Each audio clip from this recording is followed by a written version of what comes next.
store near you in Adelaide. Daniel Norton. Phone 8223 0000. 1395 Adelaide's FIVEaa. On AM and now in digital. We're having a lot of fun in here this afternoon, 23 minutes past 3 o'clock. Thanks for your company as George Capagnouris leaves the building. I'll tell you what, a very, very humorous man as well. Love those RA commercials. He's a character and, of course, looking forward to him coming to the Fringe as well, which is good. Absolutely. We'll keep you posted with the dates. I think we can get him back in again, don't you think? I reckon just before would be fantastic just to preview his show. Now, you've got a very special guest waiting patiently on the line all the way over in New York. Oh, goodness knows what time it is over there at the moment. A gentleman by the name of Neal Bennington. Oh, look, when I first met my friend Neal, you know what? You know when you just meet someone and you know they've got that something special about them? Well, he would keep me up to date with all the goss from there. And one day he sent me a story on being the biggest Sex and the City fan. And that was published in the New York Daily News. Now, you know how hard it is to actually get noticed in New York City? Well, that's right. He did get noticed, all right. And he appeared on talk shows. He's also documented the filming of Sex and the City for his blog and some media outlets over there. Now, I've seen the trailer for Sex and the City too. Have you, Daniel? No, I haven't even seen the first one. Oh, okay. Let alone the trailer for the second one. It's good. Is it good? It's great. Well, Neal will tell us all about it. Anyway, and I thought, what better person to speak to about the second movie and life in New York than Neal Bennington. Good afternoon and Happy New Year, Neal. Happy New Year, guys. How are you doing? Great. Now, it's evening there in New York, isn't it? New Year's Day. How cold is it there at the moment? You know, it's actually snowing right now, but it's not too bad out here. Are you with... I spoke to you about 20 minutes ago. Where are you? You're with the cast of Hair?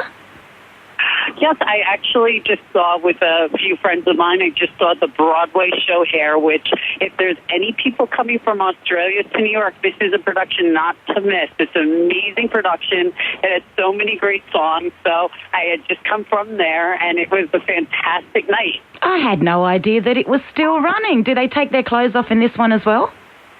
Yeah, they took their clothes off. You got it. Oh, interesting indeed. Yeah, look, I read about Hair the other day, and, what's it? It's the 40th anniversary or something, I think, this year, Neal? Yeah, it's been a long running show, and they had the original, and then, it's been around for that long, and they came back, and the revival has been so successful that they're actually, later on in 2010, in the spring, they're actually going to London and taking the entire original Broadway cast. Well, I can't believe that you're actually not tipsy after you've been with them. Surely you would have had a few wines. I know, right? Well, they're sweet. They're such sweethearts there, too. Not just the wines either, I tell you what. They're going through a few other things, I would imagine. Hey, can I just pull it back one second here? Neal, so Neal's background is, and Neal, and if you could explain to my listeners your actual background. So you were the biggest Sex and the City fan, and you had your story published in the New York Times, and that's where your fame has just emanated from. Right. Well, what happened was I had been a big fan of the show and the movies, and I happened to be there one day while they were filming in New York City in August. And what happened was there was a reporter for the New York Daily News, and she did a story on me, which ran in the New York Daily News. And then from there, I've done a few shows talking about it. And, it's a great movie, and the trailer looks fantastic. And, Daniel, you have to see the first movie. Well, I consider it being a bit of a chick flick. I mean, my wife tried to take me along kicking and screaming. She bound and gagged me, put me in the boot and tried to take me along, but I broke free just before I got into the entrance, refusing to go in. But what, you think it's worthwhile going along for us blokes? It is. You can't go wrong with the title that has the word sex in it and the city. So, Correct. Correct, actually. I caught a glimpse of a few scenes, so to speak, on the... Because we got Foxtel over here, cable TV type thing, and they have these massive days where they have Sex and the City marathons, and I tell you what, some of the scenes... I might go along and check out the movie, actually. Yeah, it's a good idea. Exactly. Now, Neal, what do you think it's the four girls? What do you think it is that appeals to the fans? They're infatuated with their lives. What do you think it is that people around the world get attracted to with this movie?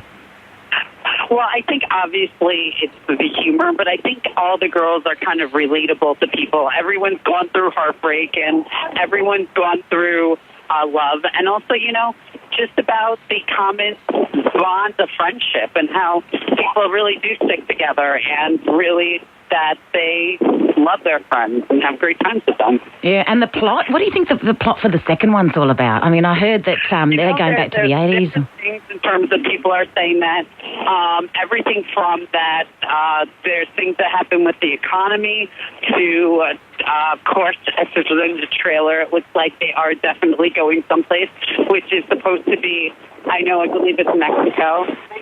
They're doing all these different things. So the good thing about the movies is they try to keep it secretive, and there's always some twists and turns. And this one, it looks like there is a big wedding that's going to happen. So it'll be interesting. Yeah, it was Samantha's in a wedding dress. I've seen photos, of course, you know me. The only time you go to when I go to the doctor, that's the only time I get to read magazines, right? So I've seen photos of Sarah Jessica Parker in 80s gear and Samantha in a wedding dress. So who knows, right? Yeah, who knows? They can kind of keep us guessing, and they're very smart. They put out these pictures giving us one angle, and then they might turn it around for the movie, and it could be something totally different. Okay, cameo roles. I heard Liza Minnelli, Miley Cyrus. Yeah, there's cameos, Penelope Cruz, Miley Cyrus, Liza Minnelli, to name a few. So it looks like they're getting their A-list celebrities to come on board for this movie. Well, maybe you'll get on board soon. You never know. Well, if they want celebrities, they should put you two in there. Betty, we love you over here. Daniel, you guys should come over. Oh, any excuse to head over to New York. Absolutely. But they'd be easily pleased if they got us on board. But I think you're the man, though. I mean, you're the biggest fan. Oh, I try on there. Because you went on the Wendy Williams show. Just explain to listeners who Wendy Williams is and... well, it just so happens, too, that with the power of technology, Neil, and if the computer gods and the internet gods are working...